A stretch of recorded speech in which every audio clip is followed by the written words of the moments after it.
perempuan yang bahkan Allah Subhanahu wa taala jadikan sebagai ratu kelak di surga.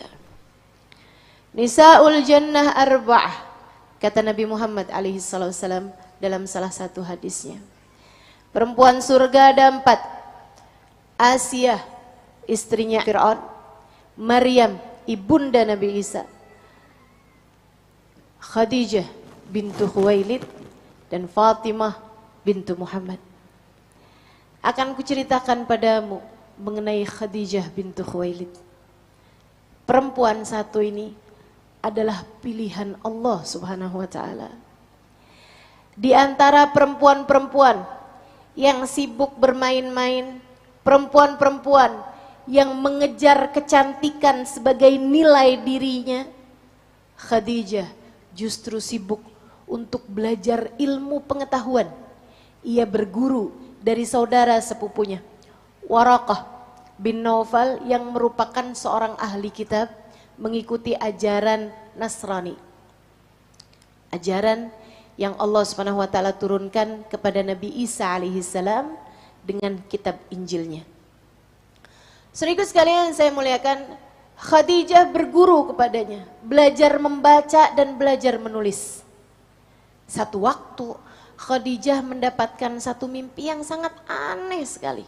Ia melihat ada cahaya terang dari atas langit, kemudian cahaya tersebut turun ke dalam rumahnya, dan cahaya tersebut jatuh tepat di pangkuannya. Kemudian cahaya tersebut bersinar, terus bersinar sampai cahayanya memenuhi, menyinari seluruh lapisan bumi ini. Keesokan paginya ia pun menceritakan mimpinya tersebut kepada sang guru sekaligus sepupunya tersebut, yaitu Waraqah. Ia sampaikan apa yang menjadi mimpinya, dan Waraqah kemudian mengatakan, "Ya Khadijah, in sadaqti fima qulti." Jika benar apa yang kamu sampaikan kepadaku ini, mimpimu tersebut wahai Khadijah, yushak an yub'ath nabi akhir zaman. Sekarang ini dekat waktu terutusnya Nabi akhir zaman, dan aku rasa cahaya yang kamu lihat tadi adalah cahaya kenabian tersebut wahai Khadijah. Bersiaplah Khadijah, kamu akan menjadi istri Nabi akhir zaman. Berdebar-debar jantung Sayyidah Khadijah mendengarnya. Ia pun kemudian menanti-nanti waktu tersebut. Kawan-kawannya beberapa menikah, karena mereka memang biasa menikah di usia-usia yang masih muda, 11, 12 tahun, 13, 15 tahun. Sampai kemudian Khadijah menanti-nanti, datanglah lamaran dari orang lain. Nabinya belum kedengeran juga ada beritanya. Karena ternyata di usia Khadijah 15 tahun, nabinya baru lahir. Kan paut usia Sayyidah Khadijah dengan Nabi Muhammad 15 tahun ya. Jadi saat kawan-kawan Khadijah berusia 14 tahun, 13 tahun mereka sudah menikah, Sayyidah Khadijah calon suaminya bahkan belum lahir. Buat adik-adik jomblo, kalau kamu menanti-nanti bisa jadi calon suamimu belum lahir juga. Teman-teman saudariku sekalian, sampai kemudian Sayyidah Khadijah menikah, punya 2 orang anak. Suaminya seorang pedagang. Sayyidah Khadijah pun belajar darinya tentang tata cara berdagang. Suaminya tersebut di usia sudah sekian tahun, ia meninggal dunia. Beberapa tahun sudahnya Sayyidah Khadijah menikah lagi, dapat 1 anak. Kemudian beberapa tahun sudahnya laki-laki ini pun juga meninggal dunia. Di usia 30-an tahun sekian, Sayyidah Khadijah menjanda. Akan tetapi ketika ia sudah menjanda dengan 3 orang anak dari 2 laki-laki, 2 suami tersebut, Sayyidah Khadijah kala itu menjadi seorang janda kaya raya. Ia memiliki harta yang sangat banyak dan dermawan.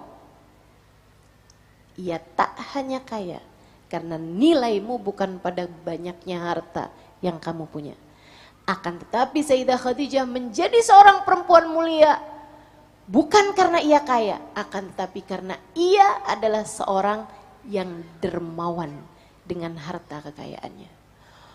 Maka orang-orang yang kesulitan berdatangan kepada Khadijah. Maka Sayyidah Khadijah dengan hartanya membiayai janda-janda tua. Sayyidah Khadijah dengan hartanya menyantuni anak-anak yatim. Sayyidah Khadijah dengan harta dagangannya yang bukan hanya warisan, akan tetapi dia pun memperdagangkan hartanya tersebut menjadi seorang perempuan wanita karir 1400 tahun yang silam, ekspor impor barang. Perdagangan lintas negara, teman-teman. 1400 tahun silam. Betapa sangat majunya pemikiran Sayyidah Khadijah yang sudah 1400 tahun yang lalu. Masya Allah, Masya Allah. Saudariku sekalian yang saya muliakan, hartanya ia belanjakan untuk kesenangan orang-orang banyak. Ia menjadi setara ratu di kota Mekah. Saat itu tak ada siapapun berani melamar Khadijah, meskipun semua orang berharap andai ia menjadi suami Khadijah pada waktu tersebut.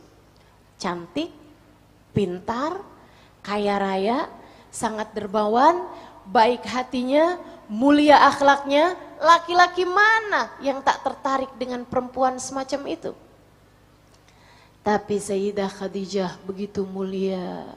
Sayyidah Khadijah menempatkan dirinya menjadi ratu untuk orang-orang Quraisy dengan memberikan harta yang dia punya untuk sedekahnya kepada orang-orang tersebut. Hingga satu waktu ia kehilangan orang kepercayaannya yang biasa membawakan barang dagangannya ke negeri Syam, Syria zaman sekarang ya. Dia pun mencari-cari siapa nih yang bisa saya percaya untuk bawa barang dagangan saya. Karena teman-teman saudaraku sekalian, nggak dulu nggak sekarang ya, nyari orang jujur yang bisa dipercaya terhadap urusan harta itu memang agak sulit. Zaman sekarang nih balik lagi ke masa jahiliyah nih. Islam tidak menjadi pondasi untuk kejujuran orang-orang. Meskipun sejatinya memang seperti itu. Di masa sahabat, masa tabi'in, masa tabi'it tabi'in. Dan bahkan di masa sekarang pun saya tinggal di negeri Hadramaut Yaman, itu rata-rata mereka adalah orang-orang yang jujur-jujur dan dapat dipercaya terhadap urusan harta. Mudah-mudahan nih semua yang hadir di majelis ini Allah Subhanahu wa taala karuniakan kemampuan untuk bisa jujur, untuk bisa amanah, untuk bisa melaksanakan amanat berupa harta yang dititipkan padanya dengan cara yang baik insya Allah. Tidak tertarik terhadap harta yang haram, amin ya rabbal alamin, amin ya rabbal alamin. Teman-teman saudaraku sekalian yang saya muliakan, Aminah pun nyari-nyari, nanya sama temennya namanya Nafisah. Fis, kamu punya nggak kenalan orang? Saya nih perlu buat orang bawain barang dagangan saya. Oh, kamu cari orang kayak gimana, Khadijah? Saya cari orang yang dapat dipercaya. Oh, kamu nyari Al-Amin? Iya, saya nyari Amin, orang yang dapat dipercaya. Ya kalau gitu Al-Amin. Iya memang saya nyari Al-Amin. Iya kalau gitu Al-Amin aja. Saya memang mencari Al-Amin. Ya kalau gitu Al-Amin aja. Muhammad bin Abdullah, itu Al-Amin. Dia orang yang sangat dapat dipercaya sampai dijulukin Al-Amin. Maksud kamu yang mana? Itu anaknya Aminah yang dulu waktu dia lahiran anaknya kita ikut menjenguknya. Itu Khadijah ikutan jenguk tuh anak. Jadi adik-adik jomblo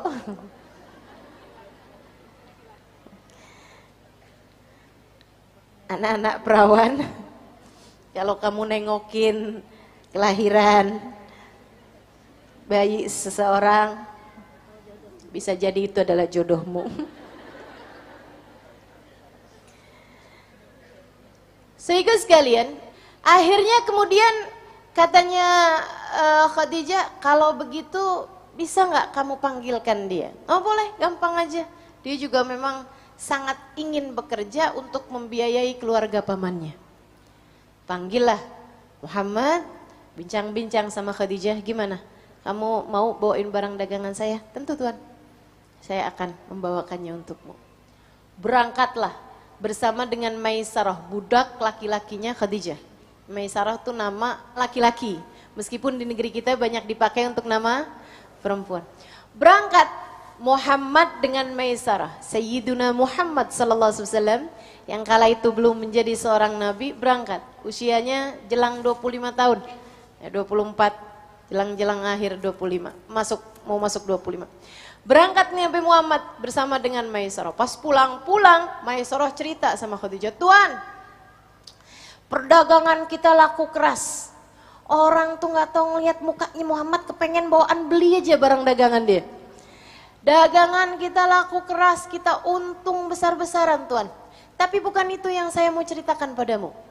Terus kata Khadijah, "Ternyata akhunal Quraisy, saudara kita dari Quraisy itu," maksudnya Nabi Muhammad, "kemana kami berjalan kami dinaungin awan. Semula saya kira sejak kapan nih saya dinaungin awan. Tapi ternyata ketika saya berpisah dengan dia, dia yang dinaungi awan bukan saya. Dan kejadian ketika kami pulang, arah pulang menuju Mekah, kami berdua sedang bernaung di bawah sebatang pohon ketika kami dipanggil oleh pendeta pemilik satu sumi'ah, satu rumah ibadah yang ada di hadapan kami. Pendeta tersebut bertanya-tanya tentang Muhammad yang waktu itu tidak ikut bersama dengan saya menjumpai sang pendeta. Ia sambil melihat dari atas menaranya ke arah pohon yang di sana Muhammad sedang duduk, ya duduk sambil tidur-tiduran gitu, sambil ketiduran karena memang sangat lelah. Dia sambil melihat ke arah pohon tersebut dengan ada awan yang tak bergerak di atasnya. Dia bertanya padaku, "Siapa laki-laki di bawah pohon itu?" Aku menjawab padanya, "Daka akhil Quraisy, itu saudara saya dari Quraisy, bukan saudaramu. Sebab ia pastilah anak tunggal. Bagaimana dia punya saudara jika ayahnya bahkan sudah meninggal dunia saat ia 2 bulan dalam kandungan ibunya?" Kok kamu tahu? Bukankah dia ibunya pun sudah meninggal dunia saat ia berusia 6 tahun? Kok kamu tahu?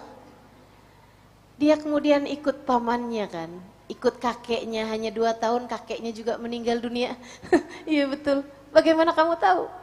Ia kemudian ikut pamannya kan, pamannya punya banyak anak-anak dan dia ikut membantu perekonomian pamannya dengan menggembalakan kambing di masa kecilnya. Iya betul, bagaimana kamu tahu? Dia pun penyuka warna hijau, saya nggak tahu. Dia punya kebiasaan, begitu banyak kebiasaan-kebiasaannya disampaikan yang saya tidak tahu Tuhan. Dia kemudian berkata, "Irja' ila biladak, kembalilah kamu ke negerimu dan jangan sampaikan ini kepada siapapun. Segera kembalilah. La yakun tahta dhillatil kasyajarah illa nabi." Ketahuilah, laki-laki yang sedang ada di bawah pohon tersebut adalah calon seorang nabi. Tuhan, ternyata dia nabi. Khadijah tersenyum, terbayang-bayang ucapan saudara sepupunya ketika ia menceritakan mimpinya dulu itu. Ia kemudian dilanda kegalauan. Akankah ia kembali menikah seperti dulu kala? Sebab dalam mimpinya dia melihat cahaya itu jatuh di pangkuannya. Bingung. Akhirnya cerita sama Nafisah. "Fis, gimana ya? Gimana nih Khadijah? Kayaknya saya mau kawin aja dah." "Wah, siapa nih laki-laki beruntung yang kamu mau menikah sama dia?" "Itu Fis yang kemarin." "Al-Amin, kamu mau nikah sama dia? Gimana menurut kamu?" "Wah, cocok, setuju." Tapi gimana ngomongnya? Urusan saya. Udah kamu tenang aja. Nafisah deketi Nabi Muhammad sallallahu alaihi wasallam. Muhammad, kamu belum pengen kawin? Belum pengen nikah? Ya pengen sih. Tapi gimana? Gimana kenapa Muhammad? Kan kalau nikah kan mesti mikirin biaya untuk menafkahi istri, apalagi kalau punya anak begitu kan. Saya masih sibuk membiayai keluarga paman saya sekarang.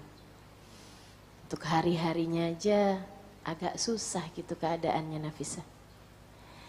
Bagaimana kamu Muhammad in u'rida ilaikal jamal wal mal? Jika kamu diajukan kepadamu seorang perempuan tak hanya cantik tapi dia juga berharta. Maksud kamu siapa Nafisah? Khadijah teman saya.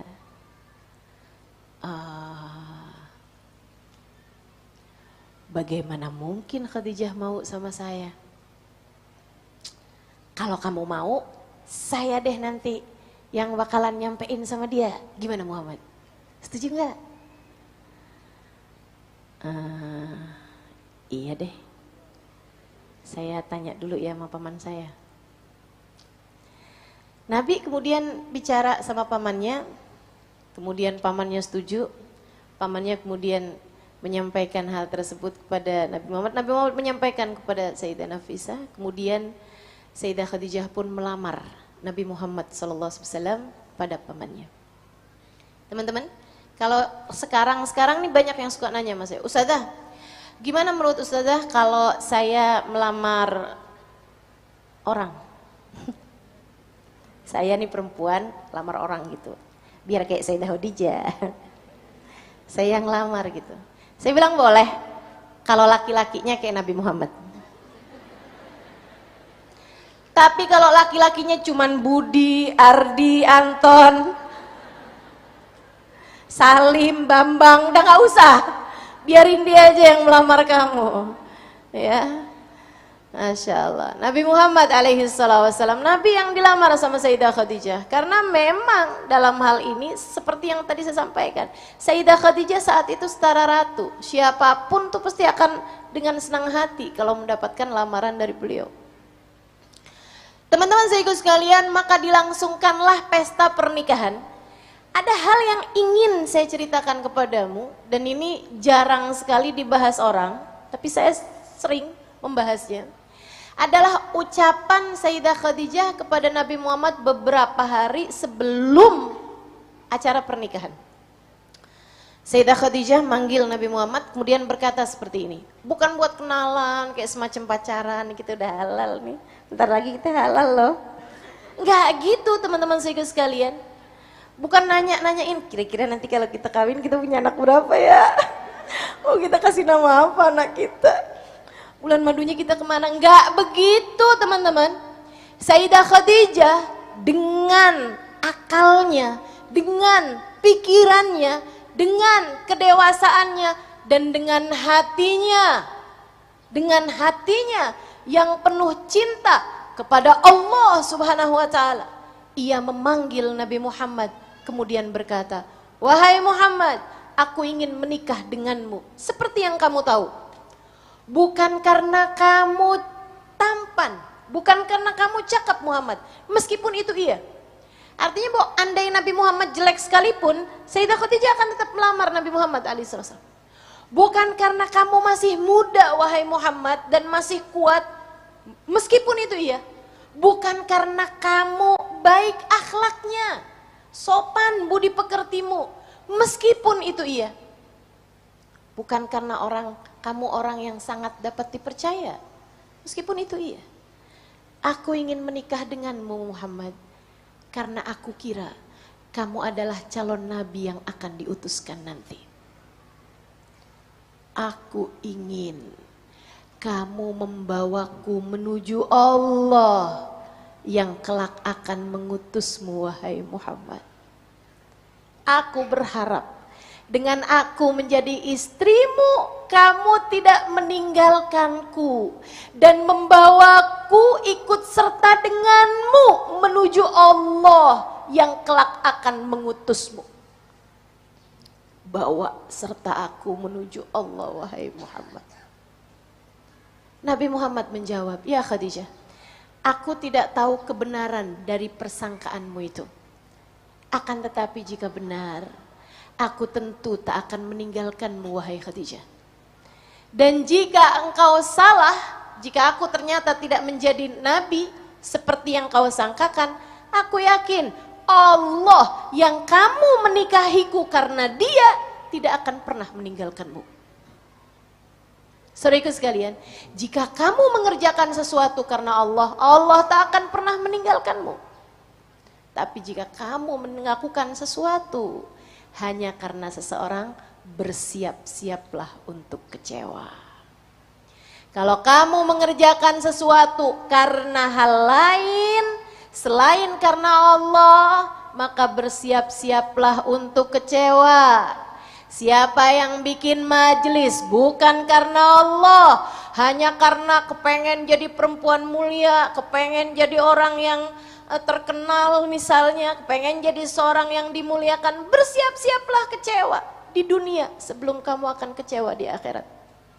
Nyekolahin anaknya ke pondok-pondok pesantren bukan karena Allah Subhanahu wa taala, akan tapi berharap mudah-mudahan nanti anak saya jadi ustazah, dipanggil sana, dipanggil sini, kayaknya banyak dapat amplop, nanti dia bisa. Bersiap-siaplah kecewa. Jika kamu melakukan sesuatu apapun hanya karena dunia, bersiap-siaplah kecewa.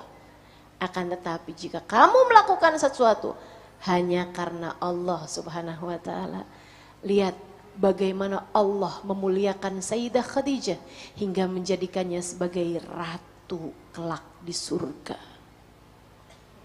Aku menikahimu karena aku kira kamu adalah calon nabi yang kelak akan diutus, wahai Muhammad.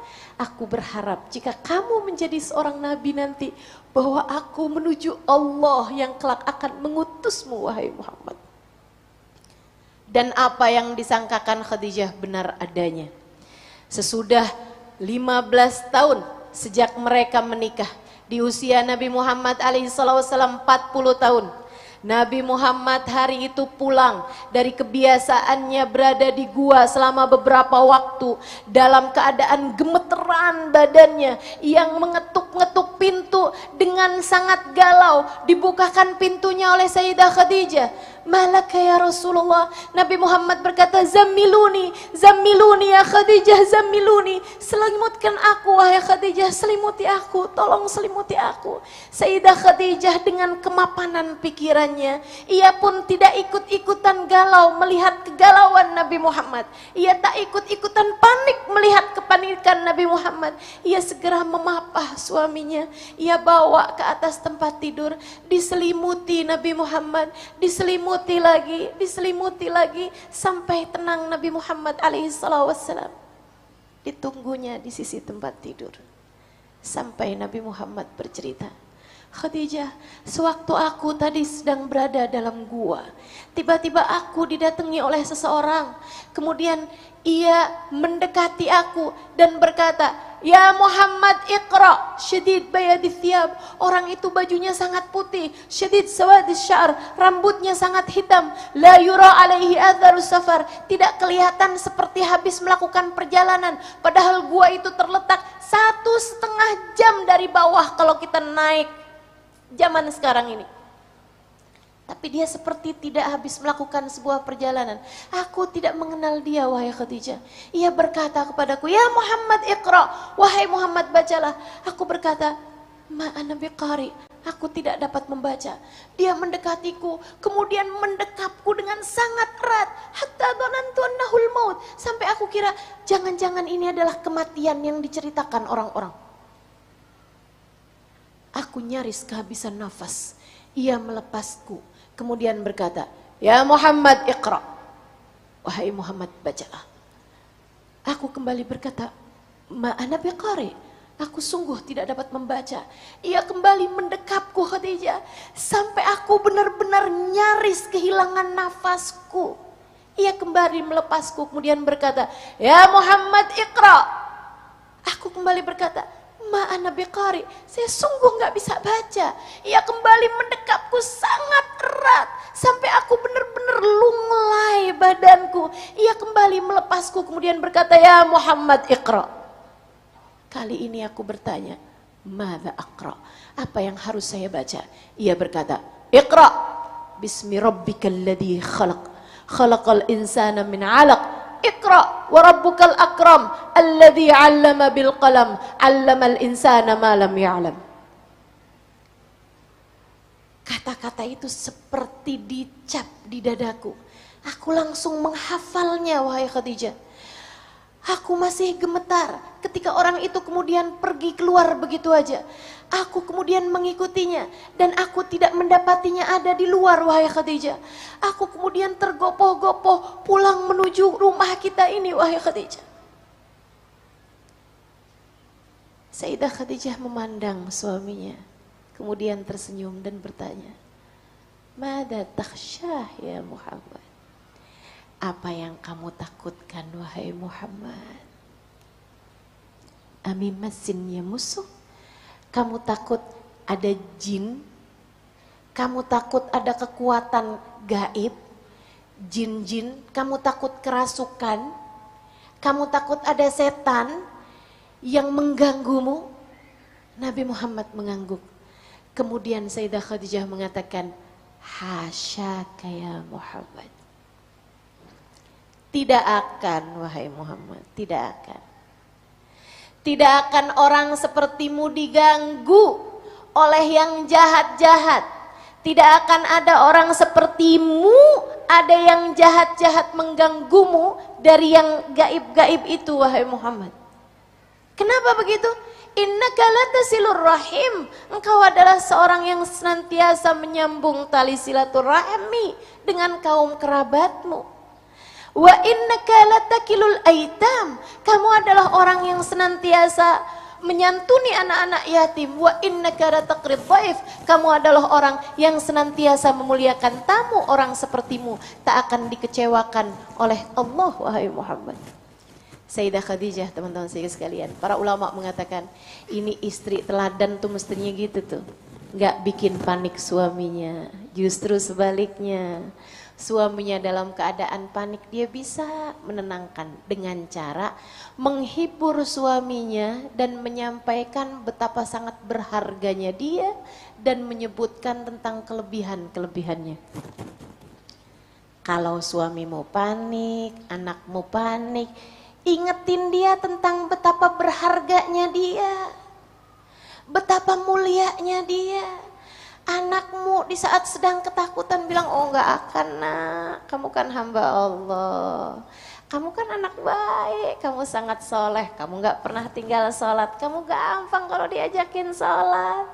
Orang kayak kamu nak enggak bakalan dikecewakan sama Allah. Tenang nak, mohon perlindungan sama Allah, enggak akan ada apa-apa ya nak ya." Gitu bu, bukan malah tambah ditakut-takutin. Tadi yang kamu lihat orangnya kayak gimana? Kayak gitu caranya. Suamimu di saat bercerita, "Aduh saya takut banget nih, ada urusan nih di pekerjaan saya begini begitu segala." Tenangkan, tenangkan, bukan yang emang kamu memang kayak begitu orangnya. Ya pantas saja kamu digituin sama orang. Nah kamu kan orangnya begitu, enggak gitu teman-teman. Jadilah istri yang solehah, membawa kebaikan bagi suaminya, membawa kebaikan bagi suaminya. Jangan malah kamu jadi orang yang mengajak suamimu kepada keburukan-keburukan. Harta haram berani aja dilanggar. Kenapa gitu? Yang penting kan kita hidup mapan nih, udah haram-haram terabas saja bang, tenang aja bang, masuk neraka kita bareng-bareng gitu. Ya gitu caranya tentu saja. Yuk menuju Allah bersama-sama dengan seluruh keluarga kita insya Allah. Menuju Allah bersama-sama dengan seluruh keluarga kita insya Allah. Teman-teman saudaraku sekalian, para ahli sejarah mengatakan tentang sifat Sayyidah Khadijah kepada Nabi Muhammad alaihi salatu wassalam. Katanya mereka, innaha maqala la qattu inda zawjih. Asli saya Saya setiap kali ngerasa kalau saya lagi susah-susah gitu ngadepin suami saya. Namanya orang hidup kan, sebagai seorang istri sudah nikah hampir 20 tahun nih teman-teman. Kan pasti ada aja gitu kan.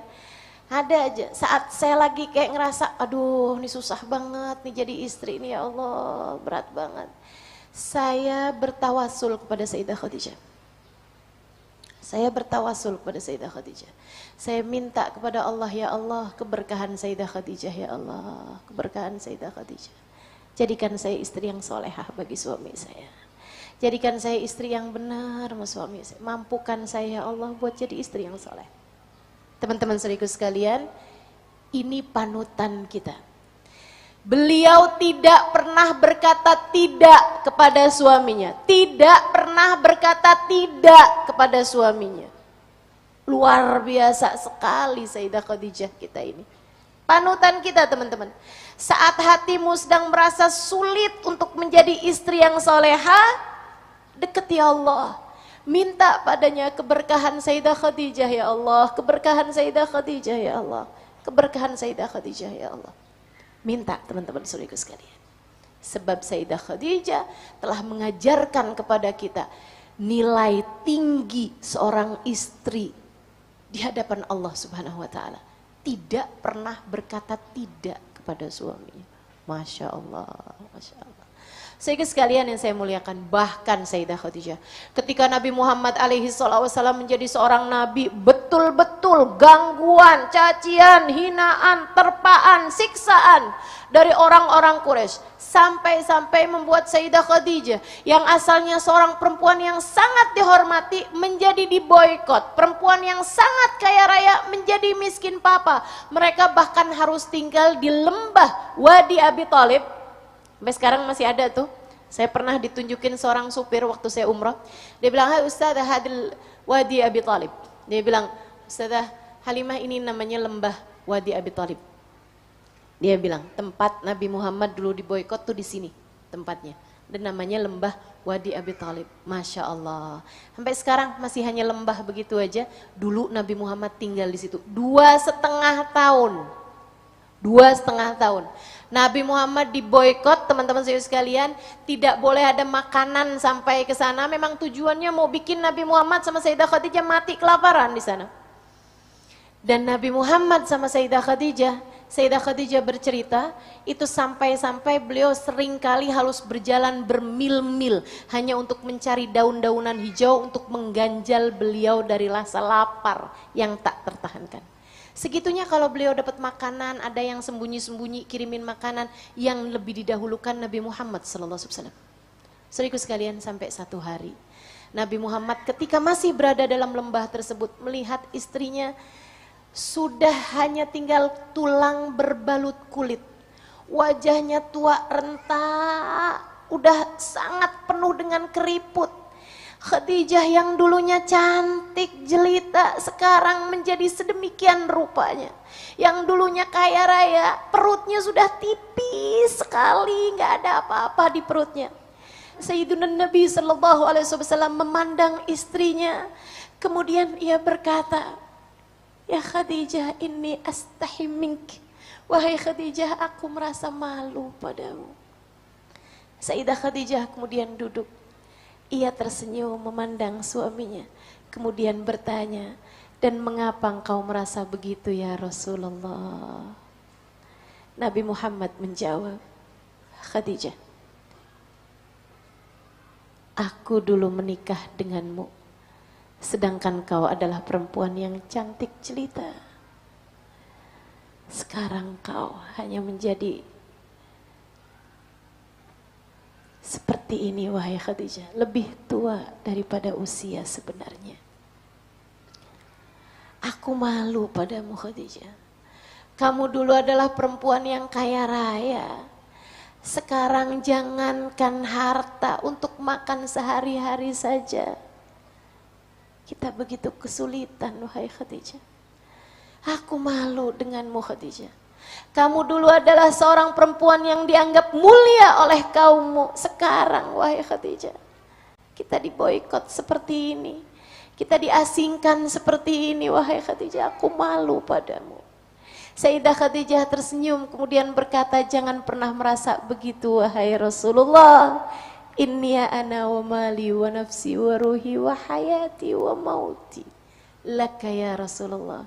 Jangankan sekedar harta yang hilang, sejak aku menikah denganmu, aku sudah memutuskan seluruh diriku, hartaku, waktuku, tenagaku, nyawaku, bahkan hidup matiku sudah aku persembahkan untukmu ya Rasulullah. Saudaraku sekalian, pengorbanan ini diganjar Allah Subhanahu wa taala dengan jaminan dari Allah seperti mana yang disampaikan dalam hadis Rahul Bukhari, bahwasanya malaikat Jibril pernah berkata kepada Nabi Muhammad, wahai Muhammad, sata'ti ilaika Khadijah, sebentar lagi Khadijah akan datang padamu membawa makanan dengan lauk pauknya. Saat Nabi Muhammad ada di gua, saat Nabi Muhammad ada di gua Hira, beberapa tahun sesudah kenabiannya Nabi Muhammad alaihissalam, engkau akan didatangi Khadijah sebentar lagi Muhammad. Idza ja'at, apabila Khadijah nanti datang, sampaikan padanya, Allah berkirim salam padanya dan aku Jibril berkirim salam padanya. Katakan padanya, Allah telah mempersiapkan untuknya baitan fil jannah, sebuah rumah di surganya yang di sana tak terdapat penderitaan dan air mata. Di dalamnya tak ada kesusahan, tak ada keringat, yang ada adalah kebahagiaan demi kebahagiaan. Subhanallah. Sayyidah Khadijah, Allah berkirim salam padanya. Teman-teman saudaraku sekalian, yuk nih, saya ajarin tawasulan kepada Sayyidah Khadijah. Saya laguin biar teman-teman gampang ingatnya. Rabbi nas'aluk bihurmah Sayyidatina Khadijah, Rabbi nas'aluk bihurmah Sayyidatina Khadijah, Zawjatul Mustafa, Ajillana bil Farijah, Zawjatul Mustafa, Ajillana bil Farijah. Bisa? Belum? Rabbi nas'aluk bihurmah Sayyidatina Khadijah. Ya Allah, kami minta kepadamu dengan kemuliaan Sayyidah Khadijah, Zawjatul Mustafa, istri Nabi Muhammad alaihissalam. Ajillana bil farijah, ya Allah persegerakanlah kami mendapatkan jalan keluar atas permasalahan kami. Persegerakanlah kami mendapatkan solusi atas urusan kami. Persegerakanlah engkau memudahkan kehidupan kami. Kalau lagi hati-hati berasa sempit, minta kelapangan hati, silahkan baca itu ya. Rabbi nas'aluk bihurmah Sayyidatina Khadijah, Zawjatul Mustafa, Ajillana bil Farijah. Yuk sekali aja kita baca. Rabbi nas'aluk bihurmah Sayyidatina Khadijah, Rabbi nas'aluk bihurmah Sayyidatina Khadijah, Zawjatul Mustafa, Ajillana bil Farijah, Zawjatul Mustafa, Ajillana bil Farijah. الفاتحة بنية التوسل لسيدة خديجة أن الله يجعلنا من الصالحات من المؤمنات من الموقنات ممن قرت به عين الرسول ممن قرت به عين سيدة خديجة لحضرة النبي. الفاتحة.